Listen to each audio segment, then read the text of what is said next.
Hi, welcome to the John Gaunt podcast. Today it's Farage, Rishi and Starmer. That's what we're talking about, and this pathetic election and this pathetic campaign. It's 3 no marks in search of your vote. But before that, can I just do a bit of housekeeping? Can I say thank you to everybody who's been going on and giving me good reviews on Apple and indeed on Google and wherever else you get your podcast from. Remember, I need you to give me 5 gold stars. That's enough for the singing. We don't want it to rain again. But also, I want you to spread the word. Please keep telling people Gaunty's back. It's very much guerrilla podcasting this. I'm doing it wherever I am. And at the moment, I'm down at my daughter's house again today because I'm looking after her dog for her. But I thought I'd make a podcast. It's a beautiful morning here. I've got the back door open and I just started. And then the podcast was stopped because of bird trouble. No, not that kind of bird trouble. I'm much too old for that, let me tell you. No, a little bird. I heard the dog just started going crazy. He's normally just lying at my feet. He started going absolutely yampy. And then he was sniffing behind the washing machine. Because I'm in the kitchen, right? She's got a little cottage. So I wondered what was up. So I pulled out the washing machine a little bit and I thought, oh no, it's going to be a mouse, isn't it? Countryside, mouse, lot of rain yesterday. Oh, it could be a rat. Yeah, Gaunty thought there could be a rat in the kitchen. What is he going to do? No, all right. But anyway, thank you, UB40. Anyway, I pulled out the washing machine and it's a little blackbird. So I got a tea towel. Well, first of all, I got the dog and shoved him in the other room. He wasn't happy because I think he thought this was lunch. And what is it about little things when they're moving and flapping? You know, it's like we're all in an episode of The Birds by Hitchcock, isn't it? You suddenly get scared of a little bird. Anyway, I just shoved a tea towel, threw a tea towel over him and managed to sort of pick him up slightly and then let him out the back door and he flew away. Let the dog back in. The dog was really disappointed because this was obviously lunch in his worldview and Gaunty had let the bird go. But it's my good deed for the day. Chris Packham, I spit on you, Chris Packham. Maybe I'd get a job on there. What do you reckon? Spring Watch. I could do with a job there. Could do with a job anywhere, to be honest with you. But anyway, enough of my troubles. Let's get talking about the idiots who want your vote. All of them this week have got into gimmicks, haven't they? Let's start, first of all, if we can, with national service. This was Rishi's big idea. He had last Sunday off, didn't he? Because he's been so tired. He's working so hard. He hasn't even had time to make his trousers fit him or his jacket. I saw him, he was doing bowling yesterday, crown bowling, whatever it's called, crown green bowling. And again, his trousers were half-mast. What is it with him? He's a billionaire. Get a suit that fits you, mate. You look stupid. I mean, I don't know if it's that he wants to change his image. Because did you see today, he's gone to Penzance overnight on the sleeper. Somebody said, why didn't you come down in your little chopper, madam? And he said, no, I wanted to come on the train and I've been sending videos back to the kids. Well, what a lying git. How do you send a video back of the landscape on the way to Cornwall when it was dark? Most of the night. He got on it in late at night and he would have got off it about 6 this morning. It's just BS, isn't it? Oh, I'm a man of the people. There were news shots of him getting on the train and he had a little rucksack on his back. I thought, well, where's the rest of his stuff? Why has he got the rucksack? He's obviously got somebody who carries his cases. Why don't they just take the rucksack as well? It's just PR bullshit. And why doesn't he go in the helicopter? He is the Prime Minister. I don't begrudge him using it. What's that all about? And he's got all of the press corps with him. You know, the lot from Sky and GB News. I saw them. They were there. That was funny because the guy from GB News, who I think's really good actually, their political editor, he was talking back to the studio, but he kept breaking up. And they said, oh, where are you going today? Oh, we're going with the Prime Minister. He was on a coach by this time. We're going with the Prime Minister to look at a broadband factory and about how they want to expand broadband. And like the picture kept cutting up and it's just farcical. I'm not actually having to go at GB News, but the whole thing was farcical. Why has he got to go there? And how's that going to make anyone vote for him? I just think it's just nonsense. It's gone from just kissing babies to this kind of PR garbage. And he's not alone. The others are all up to it as well. I even saw Angela Rayner kissing a baby the other day. There's a joke there, but I think I'll leave it. Anyway, so what do you think about this national service thing? This is his big new idea, that at the age of 18, every child in the country has to do national service. And he doesn't just mean square bashing or with the military. He's talking about community service. Now, I don't want to brag, but if you've been following me for a long time, you'll know I wrote about this in The Sun, and you'll know that I've done several shows and indeed podcasts about it in the past. I actually believe it's a good idea. In fact, I think it's an excellent idea. Because I think it's a bit like, was it Kennedy? Don't ask what your country can give you. Ask what you can give your country, so to speak. That kind of idea.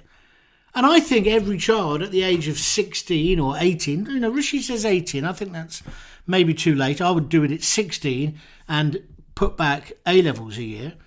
He thinks they should do something for the community. 30,000 go in the army.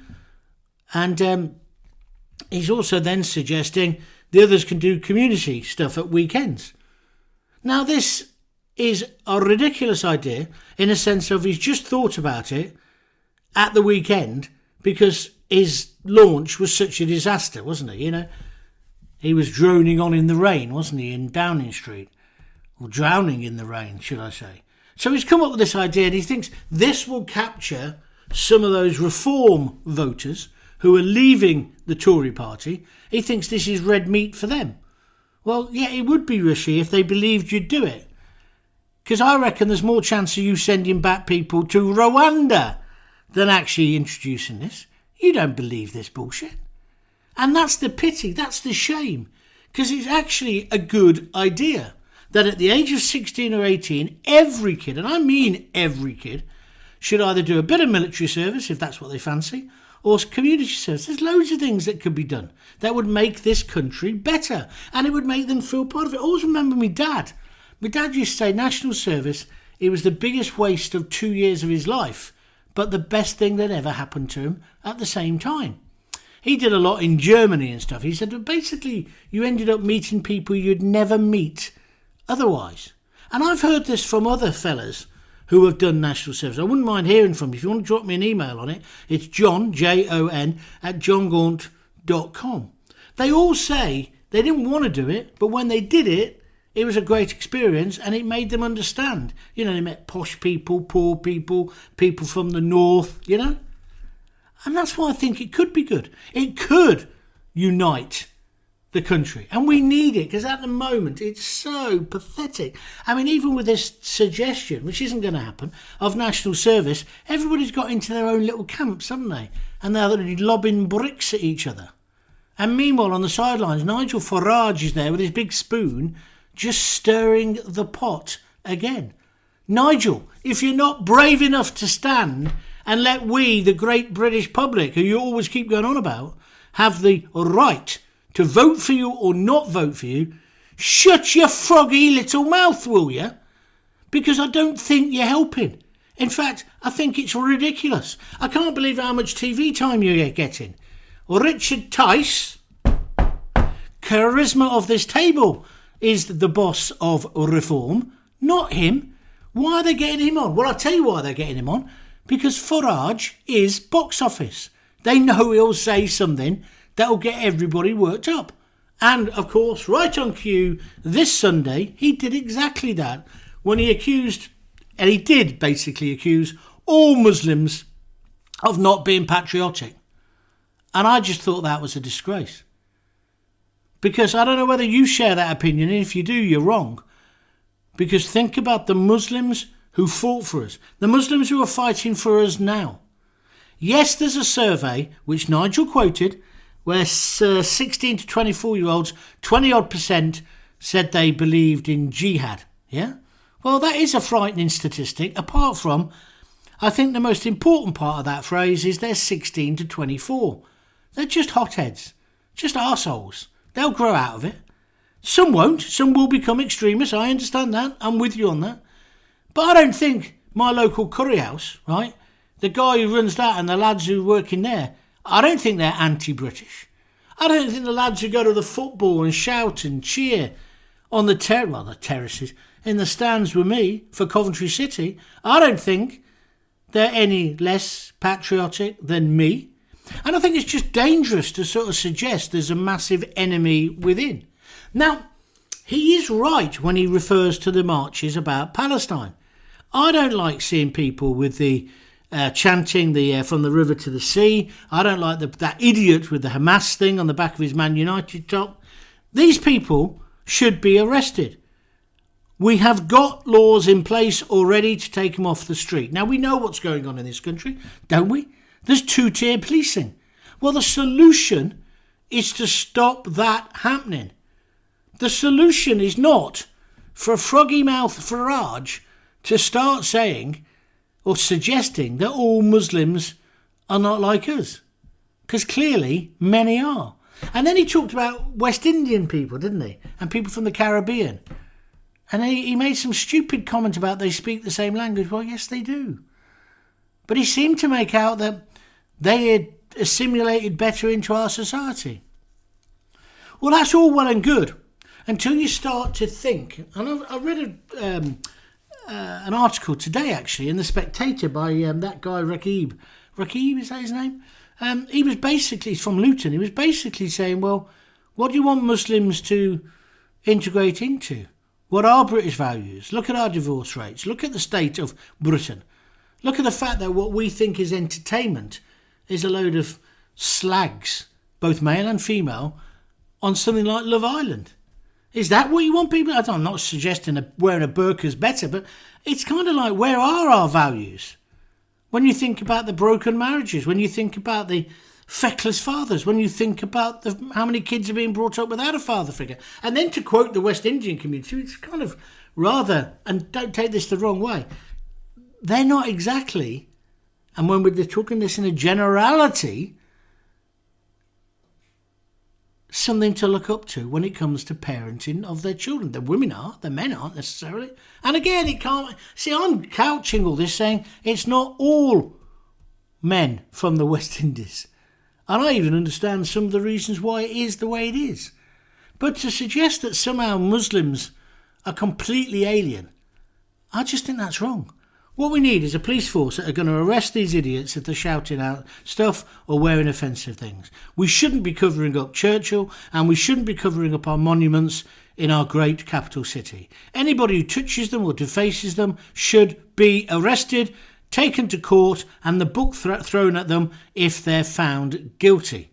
And I don't know about national service, I'd have them breaking rocks in the hot sun, like the Clash would sing. That's what I would do to anyone. Likewise, any yobbos from the other side who think they want to just attack Muslims, I'd do the same. But we've got to get on top of this, right? And I know I'm going to get emails and Twitter comments saying, just deport the lot of them. Well, I don't want to deport the lot of them. What on earth does that mean?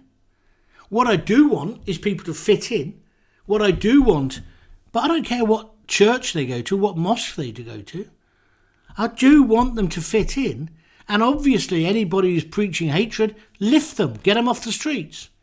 Don't allow that to happen. But it's only because we've been too politically correct and we tread on eggshells that we got ourselves in this position where both sides, you got some people on one side, let everybody in, and you got people on the other side, deport them all. And then somewhere in the middle you got people stirring the pot. And I just don't like it. And when you think, is it curry now? The chicken tikka masala is our favourite dish, evidently. Well, somebody will tell me that's just propaganda. But if it is, and we all love going for a ruby, don't we? Well, has it never struck you most curry houses are Muslim?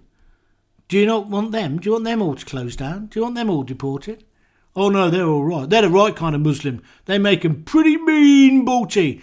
You can stay. You can stay, but you can get lost, right? But by the same token, we've got politicians, and this is where Farage is right, 125,000 people coming on the small boats. We have got to square that circle. Because that's the whole point, isn't it? There's all different types of Muslims, people coming in. And not everybody coming in on boats are Muslims. But there's a lot of young fighting age men coming in. And I've seen the videos on YouTube. I've seen the videos on Twitter. And frankly, it scares me. I see it when I go walking in Coventry through the parks. There's a lot of these lads hanging around with nothing to do. But they can't do anything because they're not allowed to work. And then they stay in 4-star, 5-star hotels. Well, that's stupid, isn't it? We should be looking after them. But I just do not understand why we don't let them do some low-level work. Very tightly guarded, very tightly controlled. But if they could earn a bit of bread, wouldn't that be better? And also, why is there hundreds of thousands of asylum applications stuck in the system? Well, I think it's because politicians, and I think politicians of all sides, it kind of suits them to have a bogeyman. The bogeyman of the illegal immigrant. That's what we've got to address. And we've also got to address, whether you like it or not, this is the truth. This country since the 50s has been, well certainly since the 50s, has been built on immigration. I'm not saying we wouldn't still be a great country without the immigrants, but most of them have contributed. We have got a great country. We have got a great country, and most of us are not racist. So why are we being divided? And why are we allowing politicians to come out with this thing about the small boats? Stopping the small boats is only a minor thing anyway. It's all the overstayers and all the people coming in the back of lorries and stuff. And the only way you're going to stop the small boats is, and I keep saying this, is to have a pan-European agreement. We're going to have to work with France and Germany and other countries. And we can't just simply say, oh, I know the rule is, well, it's the first safe country, you should get asylum. But if they haven't done that, there's no way we can just say, okay, go back. That's not going to work. Because the other countries are going to dig their heels in. I went to Italy. I couldn't believe in Tuscany how many people there were from Africa. And they've got a similar problem to us. Some would say it's worse. It's worse in Germany. They take more people in. We have got to have a European agreement. I'm not saying we need to join the EU again, because of course that was useless as well. But just this soundbite of, we'll stop the boats, we'll turn them back. And it's not just Farage, because we'll stop the boats is Rishi's cliche. And they're conning you. They're conning you, the British public. They have no intention of sending them back. Just like when Tony Blair decided to let everybody in before, have his open door policy, and or rub, although they deny saying this now, that him and Mandelson said they were going to rub our noses in diversity. The problem is, it's here now. It's happened. And none of them have been honest. None of them are willing to grasp this nettle. Like I say, you need a pan-European agreement. You need to be really tough. We need to... Well, I don't understand again. If we work with France, can't we just puncture all these boats? Can't we just swamp the beaches with military and do it that way? And then help France with the people who haven't got off France, rather than them take that dangerous voyage across the channel. It's thinking like that we need. But you are being conned. Constantly, we're all being conned.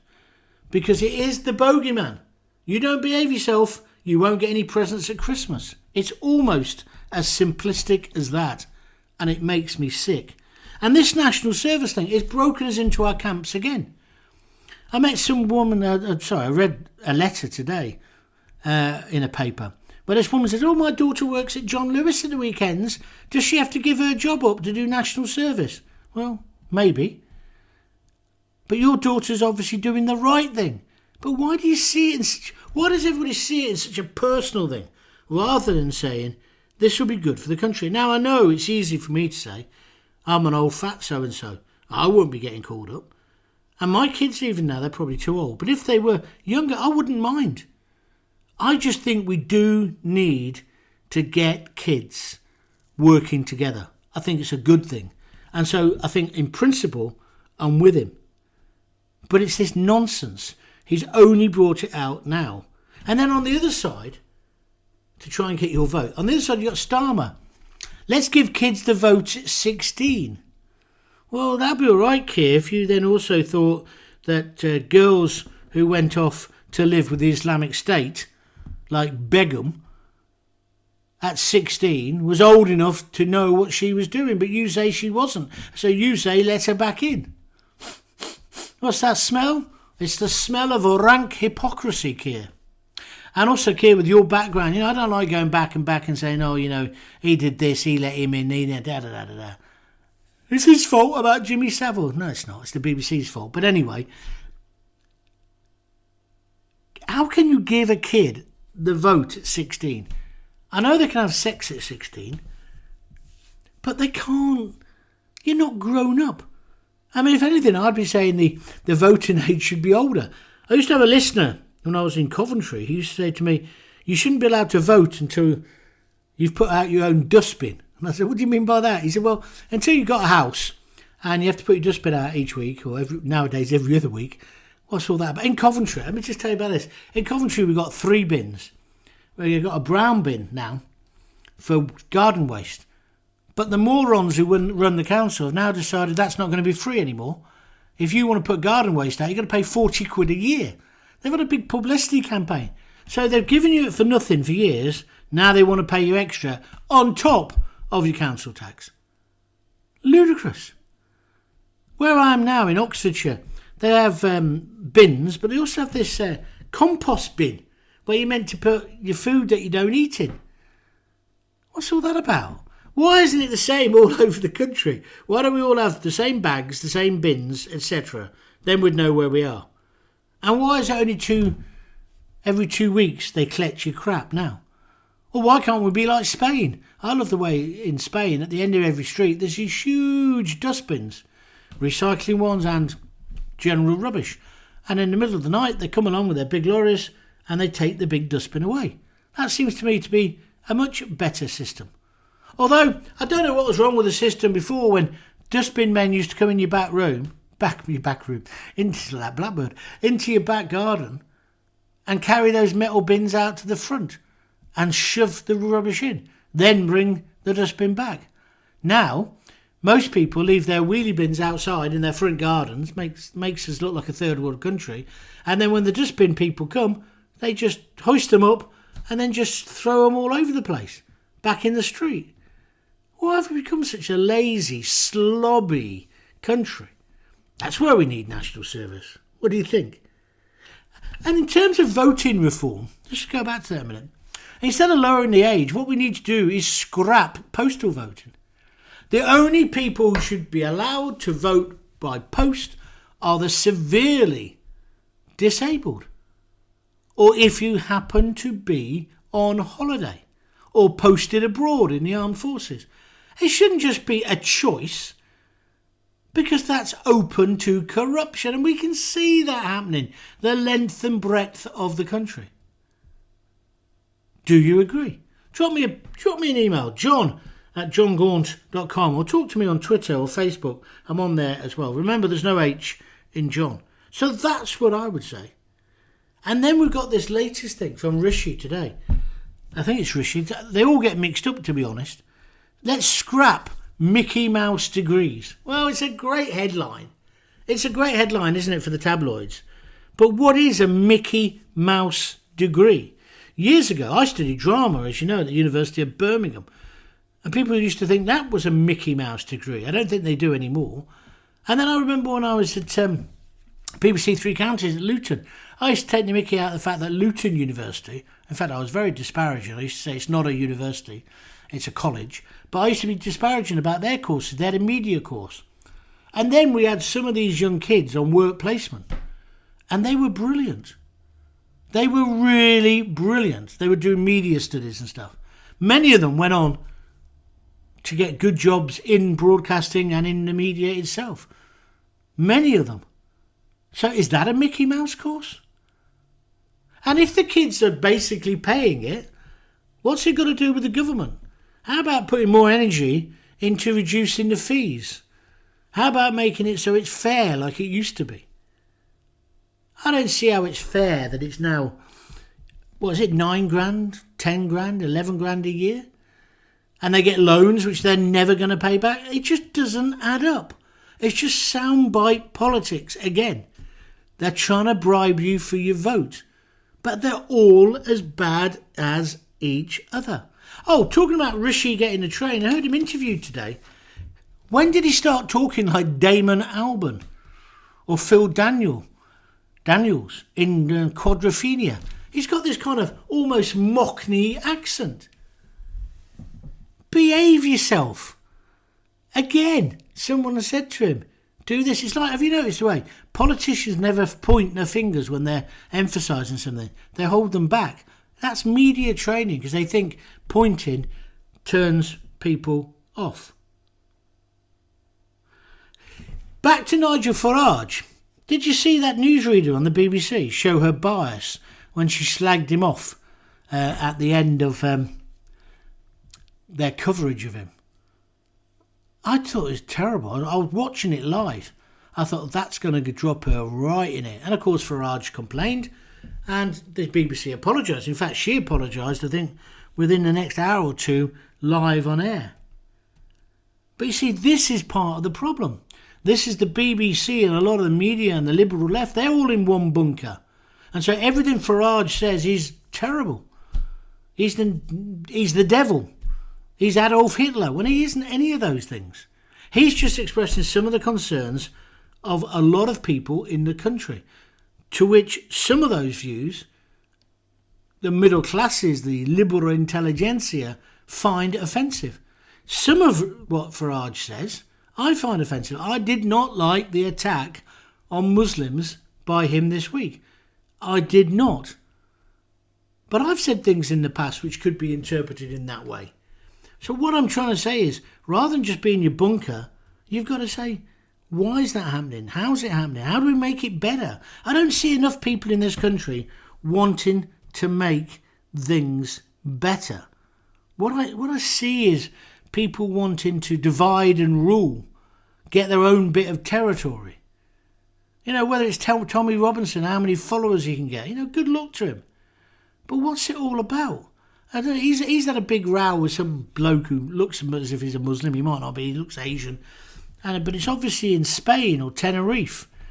Why is he putting that up on Twitter and as if this guy's this guy's that? I don't get it. And he's been a real thug in this, Tommy. I don't know whether the guy was a thug to him, but why would you put that up and portray yourself like that? That's what's getting to me at the moment. Because we're being so lackadaisical about these demonstrations, these pro-Palestinian demonstrations, and the nutcases are gone. Not all of them. Most people, again, most of those demos are ordinary people. I don't agree with them. But you don't want to ban, like the Tories were talking about banning protests. You don't want that, do you? People have got to have the right, the freedom of expression. That's what makes our country great. What do you reckon? But that's what I think about this election so far. I think it's completely disappointing. And, you know, Labour are obviously going to get in. Oh, that was that Ed Davies, is that his name? The Lib Dem falling off his surfboard on Windermere. He'll probably end up getting E. coli or something. But what was that about? It was so obvious he was going to fall over. He looked to make sure the cameras were watching. It's all nonsense. Show us the beef. Show us your policies. And of course, some people would say, well, Labour aren't talking about any policies. Well, they don't really need to, do they? And whilst the Conservatives keep coming out with these stupid ideas, soundbite ideas, they can just sit back. And also, of course, the National Service idea. Good idea, in my opinion, but I don't want to be rude, Rishi. Hasn't your party been in power for 14 years? Why haven't you done it already if you thought it was that good an idea? And of course, with the reform, a lot of these things are to buy off the reform voters.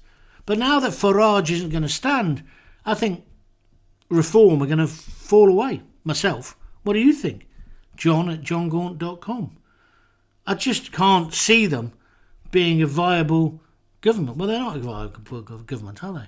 And I notice also, Farage came all out about, yeah, I'm going to go to America and I'm going to do all this. And that's backfired on him.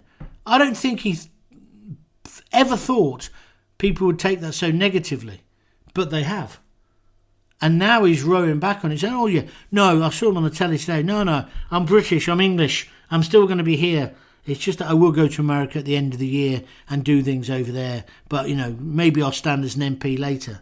Nigel, I think you've cried wolf too much, mate. You should have stood this time. You should have then, those people who you say you represent, who you say share your opinion, they'd have someone to vote for. And maybe they would then shock the political establishment. But all that's going to happen now is a hung government, or Labour's going to get in. I suggested in my last podcast we need some sort of government of national unity, but I can't see that happening, can you? So that's where I am on this at the moment. Love to get your views. Please send me an email, john@johngaunt.com. Please tell all your friends that I'm back and I'm doing podcasts.